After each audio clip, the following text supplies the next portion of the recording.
आज की वीडियो में दो ऐसी खाद बताऊंगी जिसका इस्तेमाल करके आप अपने गुड़हल के पौधे को पूरी गर्मी फूलों से भर सकते हैं। दोस्तों बहुत ही बड़े बड़े साइज को और काफ़ी अधिक मात्रा में फूल आएंगे।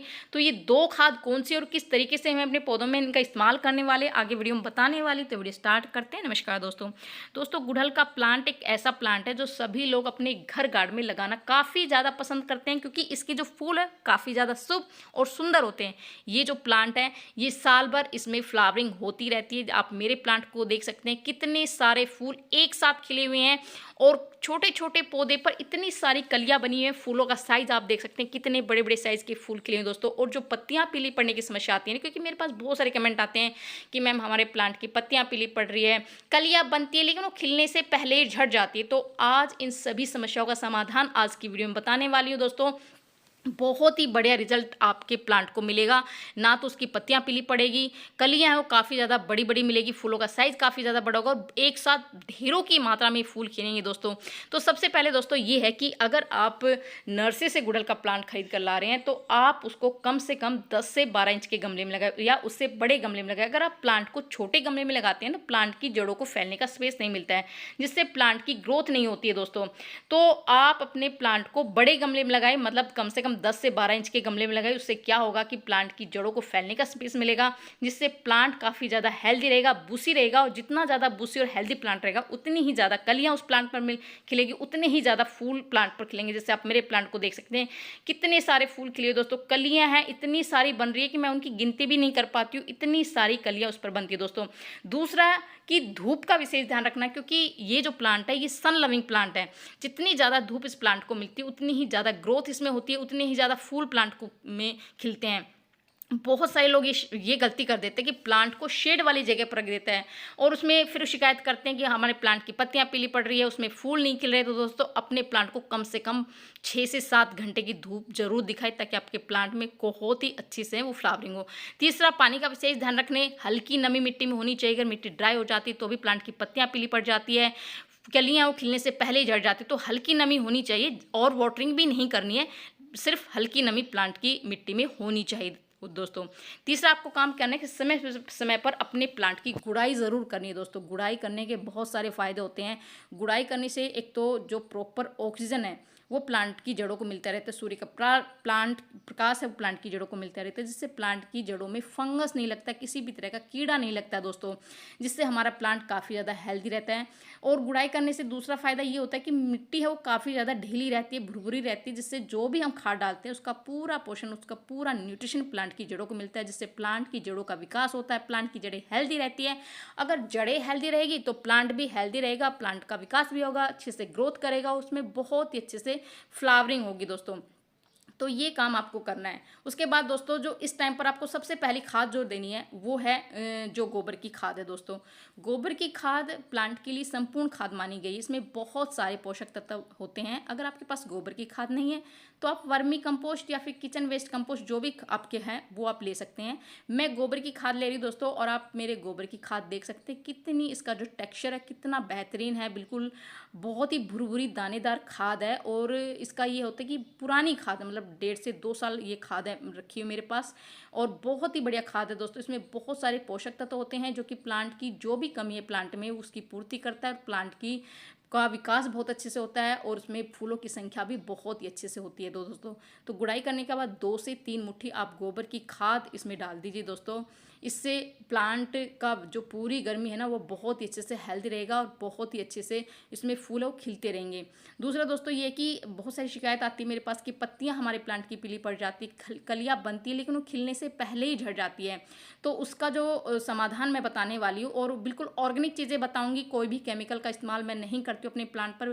टाइम टू टाइम मैं बिल्कुल बदल बदल कर खाद अपने पौधों को देती रहती हूँ, जिससे कि बेहतरीन रिजल्ट मेरे प्लांट को मिलता रहता है। और आपके प्लांट की पत्तियां हैं वो बिल्कुल लचकीन रहेगी, और बहुत ही अच्छे से जो कलियां हैं उसमें बनेगी, और जो कलियां बनेगी वो फूल में भी कन्वर्ट होगी दोस्तों। तो इसमें इस टाइम पर मैं ये मैग्नीशियम सल्फेट ले रही हूँ दोस्तों। इसमें भरपूर मात्रा में मैग्नीशियम जो है ना, मैग्नीशियम सल्फेट जो होता है उसकी कमी जो प्लांट में हो जाती है ना, उससे क्या होता है कि पत्तियां पीली पड़ जाती है, प्लांट ग्रोथ नहीं करता है, और जो कलियां खिलने से पहले ही झड़ जाती है। अगर हम एप्सम सोल्ट का इस्तेमाल इस टाइम पर करते हैं तो आपके प्लांट की पत्तियां पीली नहीं पड़ेगी, और जो कलियां हैं वो फूल में ही कन्वर्ट होगी दोस्तों। तो आप इसको लिक्विड फॉर्म में दे सकते सकते हैं 1 लीटर पानी में आधी चम्मच घोलकर आप मिट्टी में डाल दीजिए, या फिर इस तरह से सॉलिड फॉर्म में मतलब डायरेक्ट भी अपनी मिट्टी में डाल सकते हैं। और इस टाइम पर जो लिक्विड खाद मैं बनाने वाली हूँ वो बहुत ही बेहतरीन काम करेगा पूरी गर्मी आपके प्लांट पर। तो सबसे पहले आपको 1 लीटर पानी लेना है, उसमें फ्रेश चाय की पत्ती आप लेनी है दोस्तों। चाय की पत्ती बहुत ही बढ़िया काम करती है। चाय की पत्ती में भरपूर मात्रा में nitrogen, potassium, zinc, magnesium, phosphorus, calcium, iron के साथ साथ कार्बोहाइड्रेट होता है। इससे क्या होता है कि मिट्टी एसिडिक होती है और गुड़हल के प्लांट को एसिडिक मिट्टी बहुत पसंद होती है दोस्तों। अगर मिट्टी एसिडिक रहेगी तो उसमें बहुत ही अच्छी मात्रा में फूल आएंगे और बहुत ही भर भर के फूल, मतलब बहुत ही अधिक मात्रा में फूल आएंगे। दूसरी चीज़ जो इसमें डाल रही हूँ दोस्तों वो भी आपके किचन में ही बहुत ही आसानी से मिल जाएगी दोस्तों, जो कि मैं ले रही हूँ हींग। हींग में जो है ना कैल्शियम होता है, फास्फोरस, आयरन, कैरोटीन बहुत अच्छी मात्रा में होता है, जिससे ये फर्टिलाइजर का काम तो करता ही करता है, साथ में कीटनाशक का भी काम करता है। प्लांट पर किसी जैसे मिलीबग का अटैक हो जाता है, कीटों का अटैक हो जाता है, इस जैसे मौसम चेंज होता है, ये समस्या हमारे प्लांट पर बहुत ज़्यादा आ जाती है। तो ये दोनों ही चीज़ आपको अपनी किचन में बहुत ही आसानी से मिल जाएगी, कहीं से भी बाहर से आपको लाने की जरूरत नहीं है। बिल्कुल घर में ही आप अपने प्लांट का ट्रीटमेंट कर सकते हैं और बहुत सारे फूल अपने प्लांट पर खिला सकते हैं दोस्तों, मात्र इन 2 चीज़ों से। तो दोनों ही चीज़ों को अच्छे से मिक्स कर लेना है, और जो हींग है उसकी जो है ना वो बहुत ही कम लेनी है आपको। और इस तरह से दोनों चीज़ों को मिक्स करके आप इसको 24 घंटे के लिए ढककर रख दीजिए। 24 घंटे बाद हम अपने प्लांट पर इसका इस्तेमाल करने वाले दोस्तों, बहुत ही बढ़िया हमारा लिक्विड फर्टिलाइजर तैयार हुआ है गुड़हल के प्लांट के लिए। और ऐसा नहीं है कि आप इसको गुड़हल के प्लांट में दे सकते हैं, आप जितने भी अगर आप किचन गार्डनिंग करते हैं उसमें भी, आप फ्रूटिंग प्लांट में भी इसका इस्तेमाल कर सकते हैं। बहुत ही बढ़िया, आप गुलाब में, मोगरा में, सब में आप इसका इस्तेमाल कर सकते हैं। बहुत ही बढ़िया रिजल्ट आपको मिलेगा दोस्तों। सारे जो प्लांट है वो फूलों से भर जाएंगे। कीटों का अटैक आपके प्लांट पर नहीं होगा, क्योंकि ये एक कीटनाशक का भी, प्राकृतिक कीटनाशक का भी काम करते हैं। आप इसको अपनी प्लांट की मिट्टी में भी दे सकते हैं और अपने प्लांट के पत्तों पर भी स्प्रे कर सकते हैं। दोनों ही तरह से आप इसका इस्तेमाल कर सकते हैं, बहुत ही बेहतरीन रिजल्ट आपको मिलेगा। तो दोनों चीज़ों को अच्छे से मिक्स करने के बाद, इसको छानने के बाद आपको 1 लीटर जितना आपने लिक्विड फर्टिलाइजर लिया है उतना ही जो आधी क्वांटिटी में आपको सिंपल पानी इसमें ऐड करके अपने गुड़हल के प्लांट में डाल दीजिए दोस्तों। किसी भी फ्लावरिंग प्लांट में या वेजिटेबल प्लांट में आप इसका इस्तेमाल कर सकते हैं, बहुत ही बेहतरीन रिजल्ट मिलेगा दोस्तों। मेरे गुड़हल के प्लांट को देख सकते हैं, छोटे छोटे प्लांट पर इतनी सारी कलियाँ बनी हुई है और इतने सारे फूल खिलते हैं। और फूल छोटे नहीं, बहुत ही बड़े बड़े साइज़ के फूल खिलते हैं दोस्तों। बहुत ही बढ़िया रिजल्ट मुझे मिलता है अगर इस टाइम पर आप इस खाद का इस्तेमाल अपने गुड़हल के प्लांट पर करते हैं, तो आपको बहुत ही बढ़िया रिजल्ट मिलेगा। क्योंकि मैं इसी तरह की बिल्कुल बदल बदल कर अपने प्लांट को खाद देती रहती हूँ और बिल्कुल घरेलू चीज़ों का इस्तेमाल करती हूँ। किसी भी तरह का केमिकल का इस्तेमाल मैं अपने पौधों पर नहीं करती हूँ दोस्तों। केमिकल का इस्तेमाल क्या होता है कि इंस्टेंट रिजल्ट तो देता है, लेकिन वो हमारी मिट्टी को बहुत ही ख़राब बना देता है। और ये जो हम घरेलू चीज़ें इस्तेमाल करते हैं, इससे हमारी मिट्टी काफ़ी ज़्यादा उपजाऊ बनती है और इससे हमें लंबे टाइम तक रिजल्ट मिलता रहता है।